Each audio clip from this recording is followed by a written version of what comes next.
I'm speaking to you from Melbourne, Australia, but I have a home in San Antonio, Texas. And for 8 years, I did a weekly centering prayer group in the women's annex of the jail in Bexar County. The first time I walked into the women's, the chapel and did an introduction to centering prayer, the next week, a woman came in and said that she had gone to court. She'd gotten, she was waiting in the little waiting room to go in and get her sentence.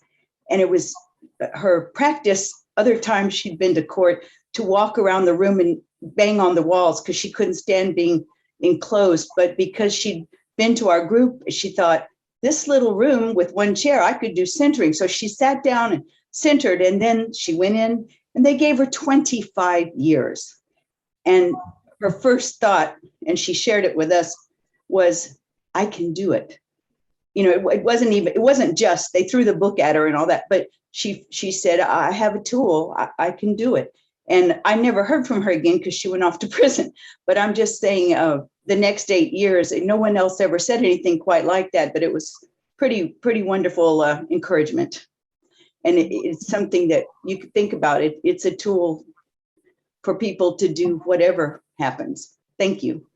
For sure, centering prayer, for me, I mean, it's definitely great if you're in an incarcerated situation, because in that situation, it's all like negative emotions and thoughts running through your head. And if you don't have a place to just stop and center and a way to just let those thoughts and those emotions just run while you sit there and let that silence nourish you, after a while, the silence becomes more important than the thought, because there's so much more peace in that silence than there is in all those thoughts that go on.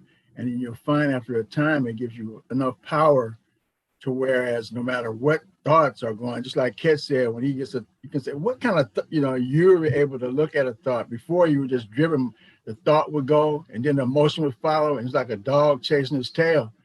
But when you separate the thought from the emotion, and especially separate that reaction, that usually would follow, the reaction would be like, man, but now you've got a long time, you can sit there and it gives you the power to make better choices.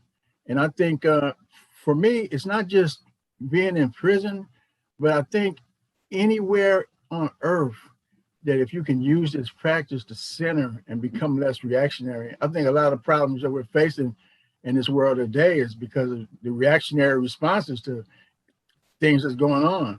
But when you can get beyond your reaction and actually, analyze what's really going on, then you can make a response that's more appropriate to the situation. And because you're centered in that center, that God source which is inside of everyone, you'll more than likely make a choice that's more compassionate and kind. So, I mean, definitely this thing that we're doing here, I really believe has the power to transform this world. All of us probably are sitting here in this contemplative conference right now. We're seeking a better world. And this is, I mean, along with some other things that were mentioned, the mindfulness and all the other things, this is one of the tools that will help. And the more people that get tuned in, the greater it'll be. Because what I've seen is just like one light seems to light 5 lights. So everyone that would leave our group, wherever they would go, anywhere on that yard, it was chaos all the time. But around the people that had been in the center of prayer, it was always peace. And anybody that came and basked in their peace, they were away from that chaos. And we actually transformed a level 3 hardcore prison into a nice, soft, well, not so soft and comfortable, but into a more, sociable and level 2, which made time a whole lot easier. It made it easier for the guards and also made it easier for us that were in that situation. So yes, thank you for sure. Sue Miller from Huntsville, Alabama. Chandra was looking for someone to come into the prison.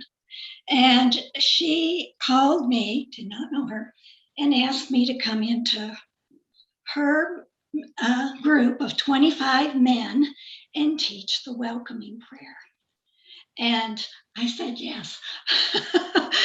So beautiful experience. One thing we did is we did this card that we left with everybody that had the welcoming prayer on it, that they could just have this little piece.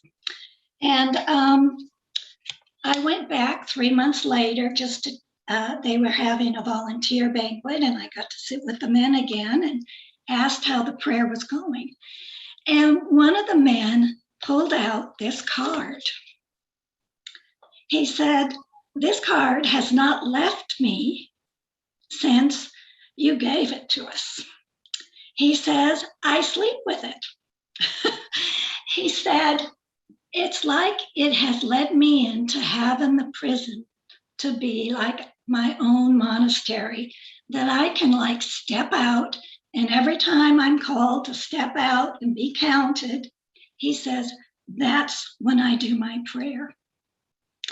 So there's one more part to the story that was touching, like, wow, like I could die and go to heaven with a story like that, right? Well, I just about did.